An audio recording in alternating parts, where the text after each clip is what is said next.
தீப திருநாளாம் நம் வாழ்வில் ஒளி வீசும் நன்னாளாம். தீபாவளி சிறப்பு அங்கங்களுடன் இதோ இன்றைய பார்வை.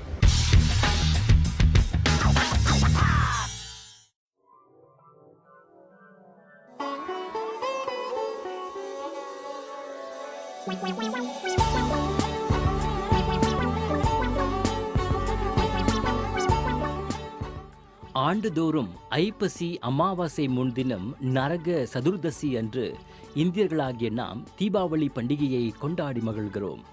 பண்டைய காலம் தொடங்கி இன்று வரை தொன்று தொட்டு கொண்டாடப்பட்டு வரும் தீபாவளி பண்டிகை இந்த 21ஆம் நூற்றாண்டு மலேசிய இந்தியர்களிடம் எவ்வாறு பிரதிபலிக்கிறது? தீபாவளி என்றாலே எனக்கு ஞாபகம் வருவது குழந்தைகளின் கலகலப்பு. ஷாப்பிங் பண்ணணும், புது புது துணியை வாங்கணும், பிள்ளைங்களுக்கு எல்லாம் செய்யணும். தீபாவளினா எனக்கு நினப்பு வர்றது எங்கள் அம்மா வீடு, எங்கள் அம்மா செய்கிற சாப்பாடு.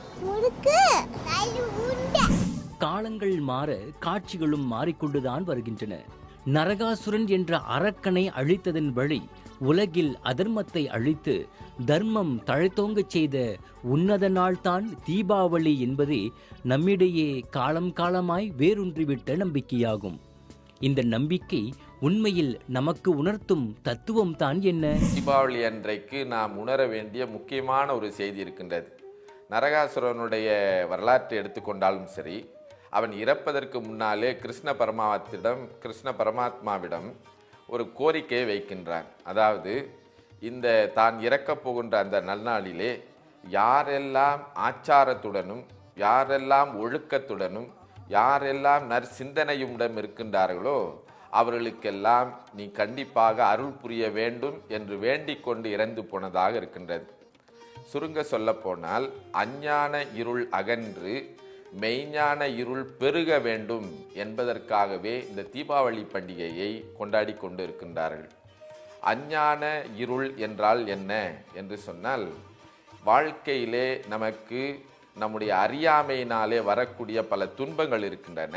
அந்த துன்பங்களெல்லாம் நீங்கி மெய்ஞான அருள் என்பது என்ன என்று கேட்டால், இறைவனுடைய திருவருள் ஒளி நம் இல்லங்கள் தோறும் பரவ வேண்டும் என்பதற்காகத்தான் வீட்டிலே வரிசையாக விளக்குகளை ஏற்றி வைத்து இறைவனுடைய திருவருள் ஒளி வீட்டிலே நிறைய வேண்டும் என்பதற்காக இந்த விளக்குகளை வரிசையாக ஏற்றி வழிபாடு செய்கின்ற ஒரு சூழல் இருக்கின்றது.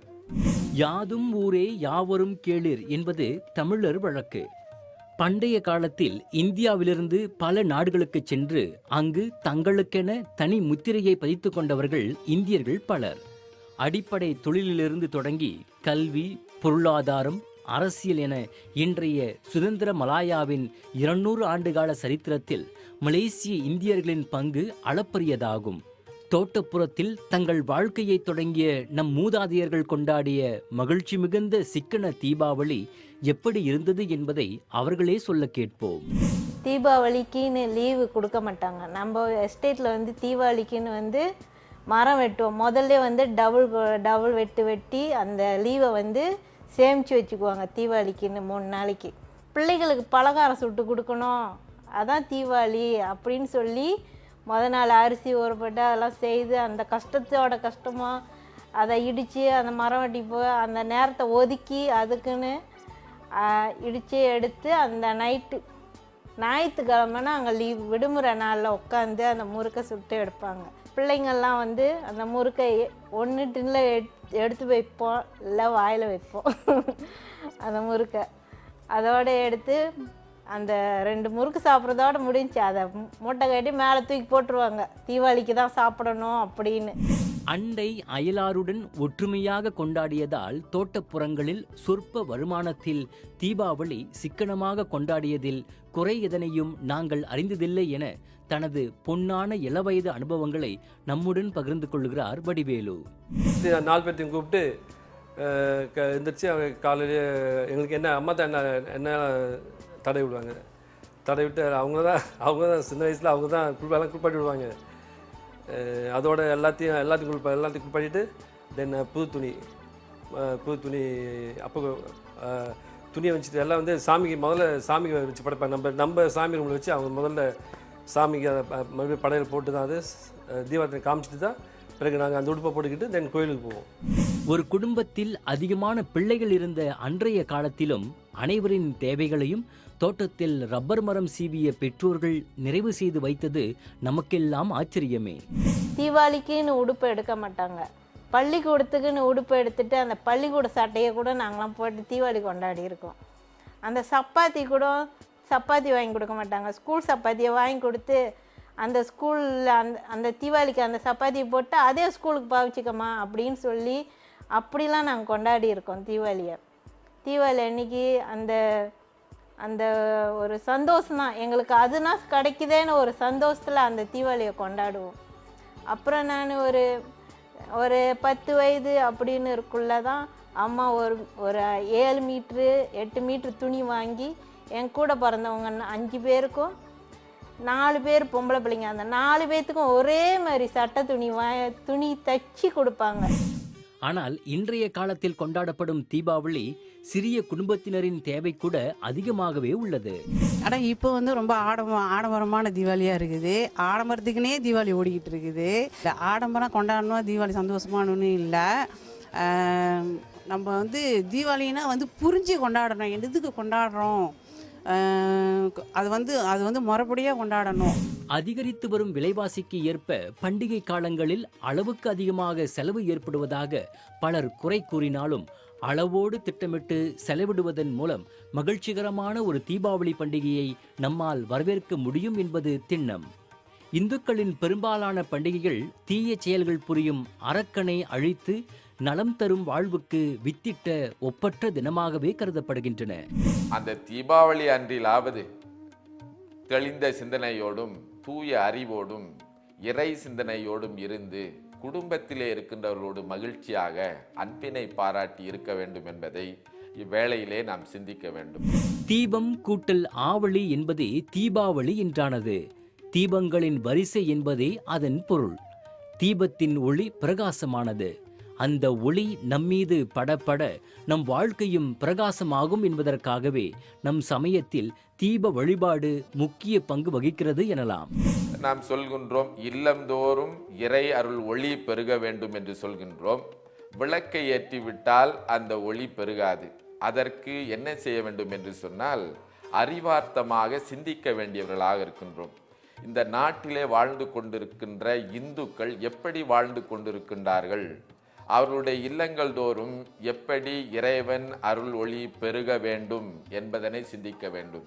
இன்றைய சூழ்நிலையிலே இந்த நாட்டிலே வாழ்ந்து கொண்டிருக்கக்கூடிய இந்துக்கள் பொருளாதார நிலையில் எப்படி இருக்கின்றார்கள், அதற்காக இளைஞர்கள் என்ன செய்து கொண்டிருக்கின்றார்கள், ஒவ்வொரு பெற்றோரும் அதற்காக என்ன செய்து கொண்டிருக்கின்றார்கள், பொருளை ஈட்டி குடும்பத்திலே மகிழ்ச்சியை எப்படி பெருக்க முடியும் என்று சிந்திப்பதுதான் இல்லத்திலே இறை அருள் ஒளியை பெருக்குவது என்று பொருள்படும்.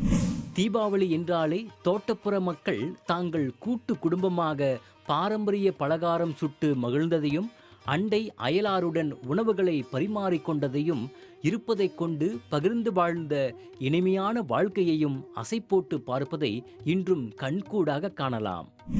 நண்பர்களோட பகிர்ந்து எல்லாம் சாப்பிட்டு அப்புறம் அக்கம் பக்கம் கொடுக்குறவங்களுக்கு பலகாரங்கள், நாங்கள் சுட்ட பலகாரங்கள் கொடுப்போம்.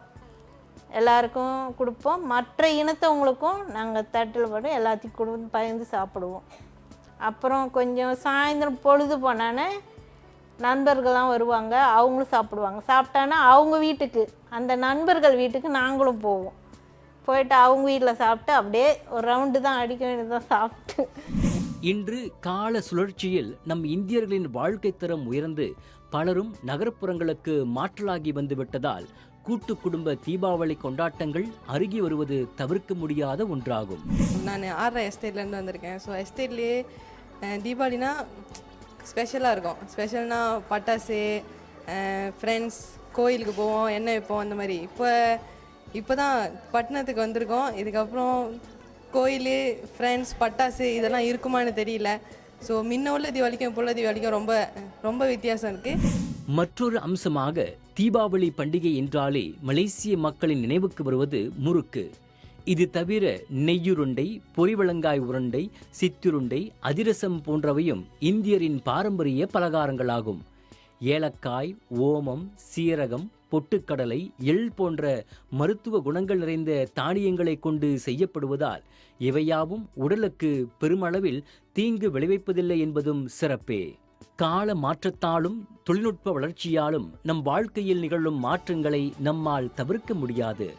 எனினும் நம் பண்பாடு உணர்த்தும் தத்துவங்களை உணர்ந்து பண்டிகைகளை பின்பற்ற வேண்டியது கட்டாயமான கடமை. இதன் மூலம் பல்லின மக்களிடையே நம் கலாச்சாரம், பண்பாடு மீதான ஓர் ஆழமான புரிந்துணர்வை ஏற்படுத்தி அவர்களோடு இணைந்து நாம் பெருமையுடன் இத்தீப திருநாளை கொண்டாட முடியும் என்பது உண்மையே.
Kau